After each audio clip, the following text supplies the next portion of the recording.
এই দোয়া করা হলো বান্দার সিফাত, আর দোয়া কবুল করা আল্লাহ তাআলার শান।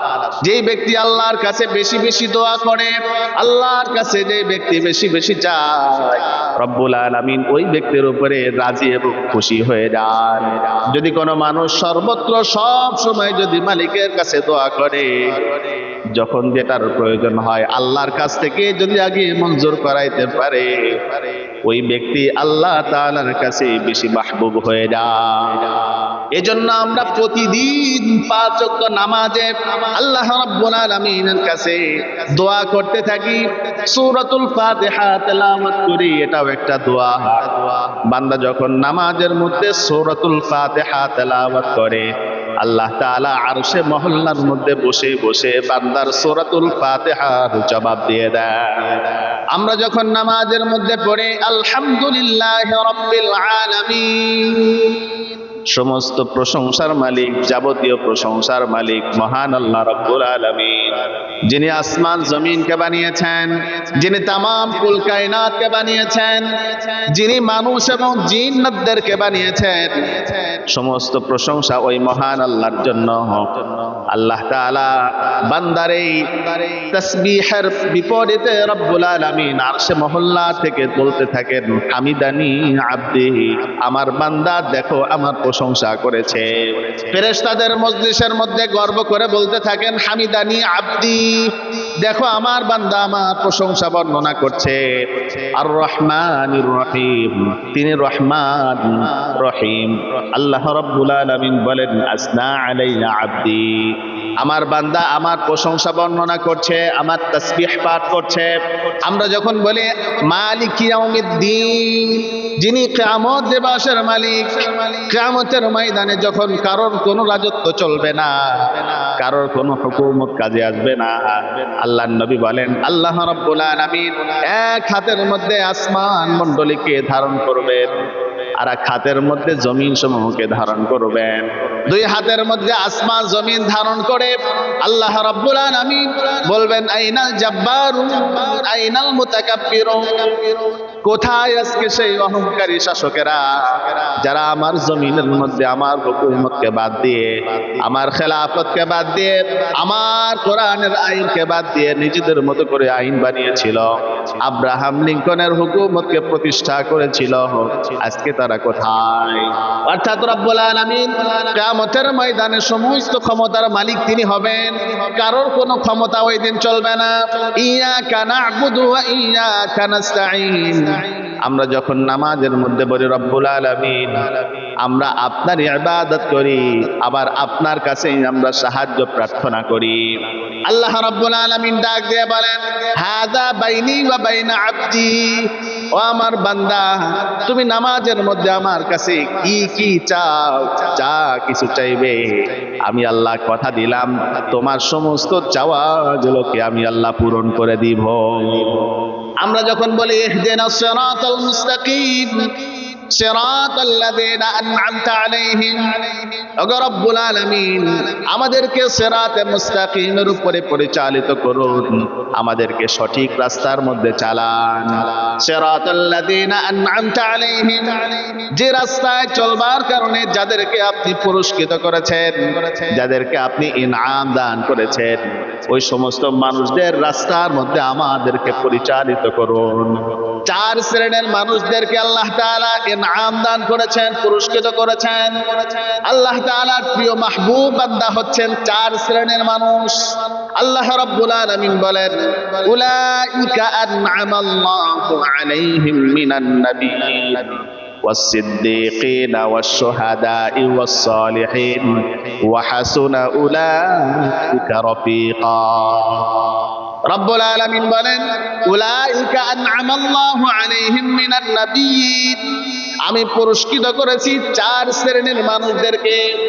1 নম্বর নবীগণকে আল্লাহ রাব্বুল আলামিন পুরস্কৃত করেছেন, ইনআম দান করেছেন। এই পৃথিবীর মধ্যে যতগুলো নবী এসেছেন, যতগুলো আম্বিয়া আলাইহিমুস সালামকে আল্লাহ রাব্বুল আলামিন পাঠিয়েছেন, সমস্ত নবীগণ মাসুম, তারা কখনোই গুনাহ করেন নাই। সমস্ত নবীরা মাসুম নিষ্পাপ, নবীদেরকে আল্লাহ রাব্বুল আলামিন ইনআম দান করেছেন, পুরস্কৃত করেছেন। সালিহিনদেরকে আল্লাহ রাব্বুল আলামিন পুরস্কৃত করেছেন, মুত্তাকিনদেরকে আল্লাহ তাআলা পুরস্কৃত করেছেন, শহীদদেরকে আল্লাহ রাব্বুল আলামিন পুরস্কৃত করেছেন। অর্থাৎ আমাদেরকে দোয়া শিখিয়ে দিচ্ছেন, বান্দা বলো সিরাতাল্লাযীনা আন'আমতা আলাইহিম, আল্লাহ আপনি ওই সমস্ত বান্দাদের রাস্তায় আমাদেরকে পরিচালিত করুন যাদেরকে আপনি ইনআম দান করেছেন, পুরস্কৃত করেছেন।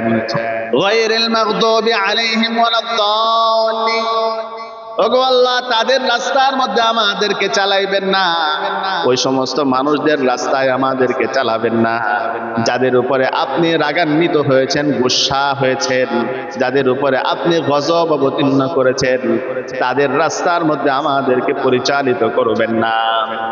যেমন জমিনের মধ্যে ফিরাউন, কারুন, হামান, শয়তান, এদের উপরে আল্লাহ তাআলার গজব অবতীর্ণ হয়েছে, গুসা অবতীর্ণ হয়েছে। আল্লাহ তাআলা বলছেন, বান্দারে নামাজের মধ্যে দোয়া করো যে ওগো আল্লাহ এই সমস্ত কাফের মুশরিকদের রাস্তায় আমাদেরকে পরিচালিত করবেন না। বান্দা যখন সূরাতুল ফাতিহা পরিপূর্ণ পড়ে ফেলে নামাজের মধ্যে, আল্লাহ রাব্বুল আলামিন ডাক দিয়ে বলেন, বান্দারে তুই নামাজের মধ্যে আমার কাছে যা যা কিছু চাইলি, আমি আল্লাহ কথা দিলাম, আমি আল্লাহ তোর সমস্ত চাওয়াগুলোকে পূরণ করে দিলাম। এজন্য আমরা বেশি বেশি আল্লাহর কাছে দোয়া করব। কেন আমরা দোয়া করব?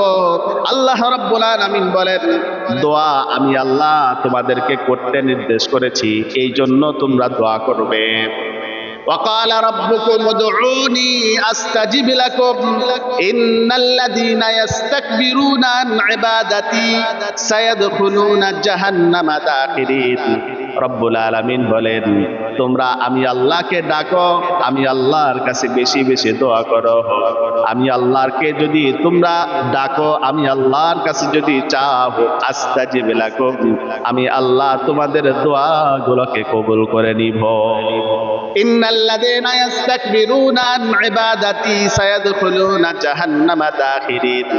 রব্বুল আলামিন বলেন, যদি কোনো মানুষ ইবাদতে অহংকার করে, অহংকার বশত ইবাদত করে, সায়াদখুলুনা জাহান্নামা দাখিরিন, কিয়ামতের ময়দানে আমি আল্লাহ তাআলা তাদেরকে লাঞ্ছিত করে জাহান্নামের মধ্যে নিক্ষেপ করে দিব। তাহলে এখানে আল্লাহ তাআলা দুইটা মেসেজ দিয়েছেন, তোমরা বেশি বেশি দোয়া করো, আমি আল্লাহকে ডাকো, আমি আল্লাহ তাআলা তোমাদের ডাকে সাড়া দিয়ে দেব। উদউনি আস্তাজিব লাকুম, আমি আল্লাহর কাছে যদি দোয়া করো, আমি আল্লাহ তাআলা তোমাদের দোয়াকে কবুল করে নিব। সুবহানাল্লাহ, সুবহানাল্লাহ। রব্বুল আলামিন বলছেন, ইন্নাল্লাযীনা ইস্তাকবিরুনা আন ইবাদাতি সায়াদখুলুনা জাহান্নামা দাখিরিন। যদি কোনো মানুষ ইবাদতে অহংকার করে, যদি কোনো মানুষ ইবাদত করে অহংকার করে, রব্বুল আলামিন বলেন আমি আল্লাহ তাআলা তাদেরকে লাঞ্ছিত করে জাহান্নামের মধ্যে নিক্ষেপ করে দেব। কাজে আপনি এত নামাজ পড়তেছেন, যদি অন্তরের মধ্যে যদি এসে যায় আমি নামাজি, আমি ভালো মানুষ, আল্লাহর দরবারে আপনাকে দাঁড়াইতে হবে। ইবাদতে যেই ব্যক্তি অহংকার করে, রব্বুল আলামিন বলছেন তাদেরকে লাঞ্ছিত করে জাহান্নামে নিক্ষেপ করব। কাজেই ইবাদত করতেছি কাকে দেখানোর জন্য? জোরে বলেন, কাকে দেখানোর জন্য? আল্লাহকে দেখানোর জন্য। নামাজ পড়বো আল্লাহকে দেখানোর জন্য, রোজা রাখবো আল্লাহকে দেখানোর জন্য, সাদাকা করব আল্লাহকে দেখানোর জন্য, মানুষ দেখানোর জন্য নয়। মানুষ দেখানো যদি উদ্দেশ্য হয়, অন্তরে যদি একটু অহংকার আসে, তাহলে বোঝা যাবে আপনি ইবাদতে অহংকার করলেন। রব্বুল আলামিনের কথা, ইন্নাল্লাযীনা ইস্তাকবিরুনা আন ইবাদাতি, নিশ্চয়ই যারা আমার ইবাদতে অহংকার করে। কোরআনের কথা, ইন্না নিশ্চয়ই ইস্তাকবিরুনা আন ইবাদাতি, আমার ইবাদতে অহংকার করে, সায়াদখুলুনা জাহান্নামা দাখিরিন, তাদেরকে আমি আল্লাহ লাঞ্ছিত করে জাহান্নামে নিক্ষেপ করে দেব। এজন্য আমাদের প্রত্যেকটা ইবাদত হতে হবে শুধুমাত্র আল্লাহকে দেখানোর জন্য। ইবাদত করে যাতে আমাদের অন্তরের মধ্যে অহংকার না আসে। সাহাবীদের হালত তো এমন ছিল, সারাটা জীবন আল্লাহর নাফরমানি করেছে, মৃত্যুর হালত যখন এসে গিয়েছে, ইমানের দৌলত তার কিসমতে জুটেছে, আল্লাহর হাবিব কালিমা পড়িয়ে দিয়েছেন, চিরদিনের জন্য জান্নাতি হয়ে গিয়েছেন। সুবহানাল্লাহ। অথচ কালিমা পড়বার পরে এক ওয়াক্ত নামাজ পড়ার সুযোগ হয় নাই, একদিন রোজা রাখার সুযোগ হয় নাই। ইসলাম গ্রহণ করার কারণে, কালিমার দাওয়াত গ্রহণ করার কারণে ওই ব্যক্তি জান্নাতের মেহমান হয়ে গিয়েছে। সুবহানাল্লাহ। এজন্য যত ইবাদত করি না কেন, ইবাদতের পর যদি অন্তরের মধ্যে অহংকার এসে যায়, ওই ইবাদত আল্লাহর দরবারে গ্রহণযোগ্য হবে না। আল্লাহর নবী বলেন, আদ-দুআ হুয়াল ইবাদাহ, দোয়া হলো আলাদা একটা ইবাদত। আমরা বেশি বেশি দোয়া করব। যেমনি নামাজের পরে আমরা দোয়া করি, ও মুসলমান, নামাজের পরে যে দোয়া করি এই দোয়াটা কিন্তু নামাজের অংশ নয়। কোন মানুষ যদি দোয়াটা নামাজের অংশ মনে করে তাহলে সেটা তার জন্য গুনাহের কারণ হবে। আপনি নামাজের পরে দোয়া করলেন না, আপনার নামাজের মধ্যে কোনো সমস্যা হবে না। কিন্তু যদি আপনি জরুরি মনে করেন, নামাজের অংশ মনে করেন, তাহলে সেটা হবে আপনার জন্য বেদাত, সেটা হবে আপনার জন্য চূড়ান্ত গুনাহের কারণ। সুতরাং নামাজের পরে আমরা দোয়া করি, নামাজ একটা ইবাদত। নামাজের পরে যে দোয়াটা হয় এই দোয়াটা হলো আলাদা একটা ইবাদত। নামাজের সাথে নামাজের পরের দোয়ার কোনো সম্পর্ক নাই। নামাজটাই তো একটা দোয়া। সূরাতুল ফাতিহা তেলাওয়াত করি নামাজের মধ্যে, এটাও একটা দোয়া। দোয়ায়ে মাসুরা তেলাওয়াত করি, এটাও একটা দোয়া। ভাইরা আমার, আল্লাহর নবী বলেন, আদ-দুআ হুয়াল ইবাদাত, দোয়াও হলো আলাদা একটা ইবাদত। হাদিস শরীফের মধ্যে আরো এসেছে, ক্বালা রাসূলুল্লাহ সাল্লাল্লাহু আলাইহি ওয়াসাল্লাম, মান লাম ইয়াসআলিল্লাহ ইয়াগদাব আলাইহি, যে ব্যক্তি আল্লাহর কাছে চায় না, আল্লাহ রাব্বুল আলামিন ওই বান্দার উপরে নারাজ হয়ে যান। আল্লাহ তাআলা ওই বান্দার উপরে অসন্তুষ্ট হয়ে যান। এই জন্য বেশি বেশি আল্লাহর কাছে চাওয়া। পৃথিবীর কোনো মানুষের কাছে একবার, দুইবার, তিনবার বেশি বেশি চাইতে গেলে ওই ব্যক্তি বিরক্ত হয়ে যায়। কিন্তু বলেন, বান্দারে, তুমি আমার কাছে যত বেশি চাইবা, আমি আল্লাহ তোমাকে তত বেশি আপন করে নিব। হাদিস শরীফের মধ্যে আরো এসেছে, ক্বালা রাসূলুল্লাহ সাল্লাল্লাহু আলাইহি ওয়াসাল্লাম, আজাজিন নাস মান আজিজা আনিদ দুআ ওয়া আবখালুন নাস মান বাখিলাস সালাম। যেই ব্যক্তি দোয়া করতে কৃপণতা করে, যেই ব্যক্তি দোয়া করে না, দোয়া করতে অপারগতা প্রকাশ করে, ওই ব্যক্তি হচ্ছে সবচাইতে বড় অপারগ, সবচাইতে বড় অক্ষম। সুতরাং আল্লাহর কাছে বেশি বেশি দোয়া করা। কোন মানুষ যদি আল্লাহর কাছে বেশি বেশি চায়, বেশি বেশি আল্লাহর কাছে দোয়া করে, ওই বান্দাটা আল্লাহর কাছে বেশি মাহবুব হয়ে যায়, প্রিয় হয়ে যায়।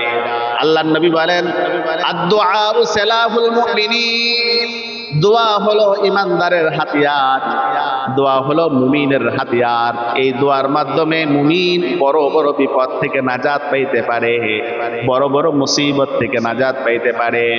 এজন্য আল্লাহ রাব্বুল আলামিনের কাছে বেশি বেশি দোয়া করা। হাদিস শরীফের মধ্যে এসেছে, সালাসু দাওয়াতিন মুস্তাজাবাতুন লা শাক্কা ফিহিন্না, তিন ব্যক্তির দোয়া আল্লাহ রাব্বুল আলামিন কখনোই ফেরত দেন না।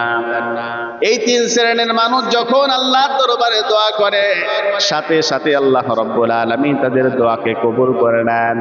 এক নম্বর, দাওয়াতুল মাজলুম, মজলুম ব্যক্তি যখন আল্লাহর দরবারে দোয়া করে, মজলুম ব্যক্তি দোয়া করতে দেরি হয়, আল্লাহ তাআলা তাদের দোয়াগুলোকে কবুল করতে দেরি করেন না। তাহলে তিন ব্যক্তির দোয়া আল্লাহ কখনোই ফেরত দেন না। এক নম্বর, মজলুম ব্যক্তির দোয়া আল্লাহ কখনোই ফেরত দেন না।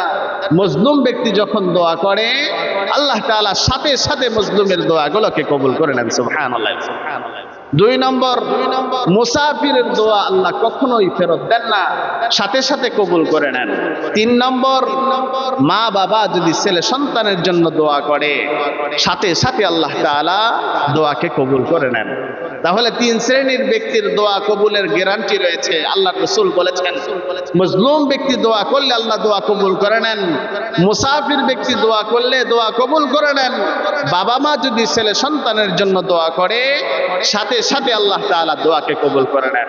তাহলে মুমিনের যতগুলো গুণ রয়েছে, ভালো গুণ, এর মধ্য থেকে দুইটা গুণ হচ্ছে সর্বোৎকৃষ্টতম গুণ। একটি গুণ হলো তার মধ্যে ইনসাফ থাকতে হবে, ন্যায় পরায়ণতা থাকতে হবে। দ্বিতীয় নম্বর, তার মধ্যে সর্বহালতে আল্লাহর কাছে চাওয়ার গুণ থাকতে হবে। বেশি বেশি দোয়া করার গুণ থাকতে হবে। গত সপ্তাহে লম্বা আলোচনা করেছিলাম ইনসাফ সংক্রান্ত বিষয় নিয়ে। আজকে আমাদের থেকে ইনসাফ বিদায় নিয়েছে। আজকে আমাদের ব্যক্তি জীবনে ইনসাফ নেই, আমাদের পারিবারিক জীবনে ইনসাফ নেই, আমাদের সামাজিক জীবনে ইনসাফ নেই, আমাদের রাষ্ট্রীয় জীবনে ইনসাফ নেই। যখন মানুষের মধ্য থেকে ইনসাফ বিদায় নিয়ে যায়, আল্লাহ রাব্বুল আলামিন তাদের মধ্য থেকে সুখ এবং শান্তি নামক বস্তুটাকে আল্লাহ তাআলা উঠিয়ে নিয়ে নেন। আপনার মধ্যে যখন ইনসাফ থাকবে না, আল্লাহ তাআলা আপনার উপর থেকে শান্তি সুখময় যে ব্যবস্থা, এটা আল্লাহ তাআলা ছিনিয়ে নেবেন। ভাইরা আমার, এই জন্য বলছিলাম আমরা আমাদের যার যার স্থান থেকে আমরা ইনসাফ কায়েম করব।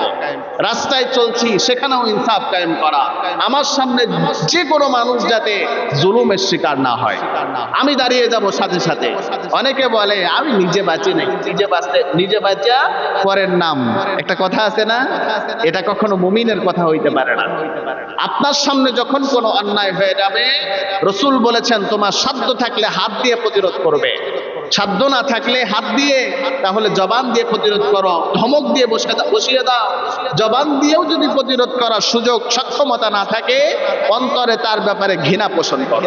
অথচ আজকে আমাদের সামনে অন্যায় হয়ে যায়, গরিব মানুষের উপরে অত্যাচার করা হয়, জুলুম করা হয়, তার উপরে দেখা যায় দোষ নাই, এরপরেও টাকা পয়সাওয়ালারা তাদের উপরে জুলুম করে। ভাইরা আমার, ইসলাম বলছে তুমি যদি জুলুম দেখেও বসে থাকো, প্রতিরোধ না করো, তাহলে তুমিও জালিম হয়ে গেলা। এজন্য অনেকে দেখা যায় দোকানদার ভাইদের উপরে অনেকে জুলুম করে। অনেকে আছে এই যে গরিব মানুষ খেটে খায়, রিক্সা চালক, ভ্যান চালক, সবজিওয়ালা, তারপরে লোকাল দোকানদার, এদের উপরে আমরা জুলুম করব না। যদি দেখি কাউকে জুলুম করতে, আমরা তাদেরকে বাঁচিয়ে দিব, মজলুমের পক্ষে দাঁড়াবো, জালিমের পক্ষে দাঁড়াবো না। পারবো তো ইনশাআল্লাহ? তাহলে 1 নম্বর গুণ মুমিনের, সর্বত্র ইনসাফ কায়েম করবে, ন্যায় পরায়ণতার সাথে চলবে, ছেলেকে সব লিখে দিবে না, মেয়েকে বঞ্চিত করবে না। আজকে আমাদের সমাজের মধ্যে অহরহ আমার কাছে গিয়ে অনেকেই কান্না করেছেন, এই জন্য এই বিষয়গুলো নিয়ে আলোচনা করার ইচ্ছে পোষণ করেছি। অনেকে গিয়ে কান্না করেন, হুজুর আমার বাপ আমাকে বঞ্চিত করেছে, আমার বড় ভাইয়ের নামে সব লিখে দিছে, অথবা ওই ভাইয়ের নামে বেশি দিতে আমাকে কম দিছে। এরকম অনেক নজির আছে। তো আপনি এত নামাজ পড়লে কি হবে? দুনিয়ার মধ্যে যদি আপনি সম্পদ বন্টন করতে চান, ইসলাম বলছে সমানভাবে বন্টন করতে হবে। আপনার মরার পরে আপনার মিরাজ বন্টন হবে, ছেলে যেটা পাবে মেয়ে পাবে তার অর্ধেক। এটা হলো আপনার মৃত্যুর পরে, মৃত্যুর আগে না। মৃত্যুর আগে যদি বন্টন করতে চান, তাহলে আপনাকে সমানভাবে দিতে হবে, কারোর উপরে জুলুম করতে পারবেন না। আপনি দুনিয়াতে জীবিত আছেন, ছেলে মেয়ে, ছেলেকে একটু বেশি আদর করলেন, মেয়েকে একটু কম আদর করলেন, এটাও আল্লাহর দরবারে আপনাকে বিচারের কাঠগড়ায় আপনাকে দাঁড়াইতে হবে। অনেকে তো আছে মেয়েকে দেখতে পারে না, আছে না নাই বলেন? 3টা মেয়ে 1টা ছেলে, ছেলেকে যেন সবসময় ঘাড়ের মধ্যে রাখে, মাথায় করে রাখে, আর মেয়েদের দেখলে তার মেজাজ খারাপ হয়ে যায়। এমন মানুষ আছে না নাই বলেন? আপনিও জালিম, পারিবারিক অবস্থান থেকে আপনি জালিম। আর জালিমদের কোনো সাহায্যকারী কিয়ামতের ময়দানে থাকবে না। আল্লাহ তাআলার কথা, জালিমদের কোনো সাহায্যকারী কিয়ামতের দিন থাকবে না। তাহলে মুমিনের যতগুলা গুণ রয়েছে, এর মধ্য থেকে উৎকৃষ্টতম গুণ হলো ইনসাফ। সর্বত্র সে ইনসাফ করবে, ব্যক্তি জীবন, পারিবারিক জীবন, সামাজিক জীবন, অর্থনৈতিক জীবন, সর্বত্র সে ইনসাফের সাথে চলবে। 2 নম্বর গুণ হবে তার যখন যেটা প্রয়োজন হবে আল্লাহর কাছ থেকে চেয়ে নেবে। বেশি বেশি দোয়া করার গুণ তার মধ্যে এসে যাবে। এজন্য আমরা সবসময় খেয়াল রাখবো যে দিনে অন্তত একবার চোখের পানি ফেলে আল্লাহর কাছে দোয়া করব। অনেকে তো আছে বছরের পর বছর চলে যায়, নীরবে নিভৃতে আল্লাহর কাছে চোখের পানি ফেলে দোয়া করার সুযোগ হয় না। আরে আল্লাহর কাছে চাওয়া যে একটা ইবাদত, এটা আজকে আমরা ভুলেই গিয়েছি। আমরা কেমন যেন পাখির মতো এসে 2-3টা সেজদা দিয়ে বের হয়ে চলে যায়। ঠিক আছে, কিন্তু মসজিদের মধ্যে আসলেন, নামাজ পড়লেন, বাড়িতে বসে যায় নামাজটা ফেলে একটু কান্না করবেন। আল্লাহর রাসূল বলেছেন ফরজ নামাজের পরে সর্বোৎকৃষ্ট নামাজ হচ্ছে, সর্বোৎকৃষ্টতম ইবাদত হচ্ছে ঘরের ইবাদত। ঘরটাকে বিরান বানাবো না, ঘরের মধ্যেও আমরা কোরআন তেলাওয়াত করব, নফল নামাজ পড়ব, ইবাদত বন্দেগী করব। তাহলে আজকে আমরা একটা বিষয় আলোচনা করলাম, 2 নম্বর, মুমিনের 2 নম্বর বড় গুণ হলো আল্লাহর কাছে বেশি বেশি চাওয়া। আল্লাহ তৌফিক দান করলে বাকি গুণগুলো আগামী সপ্তাহগুলোতে করব। আল্লাহ আমল করার তৌফিক দান করুক বলে আমিন।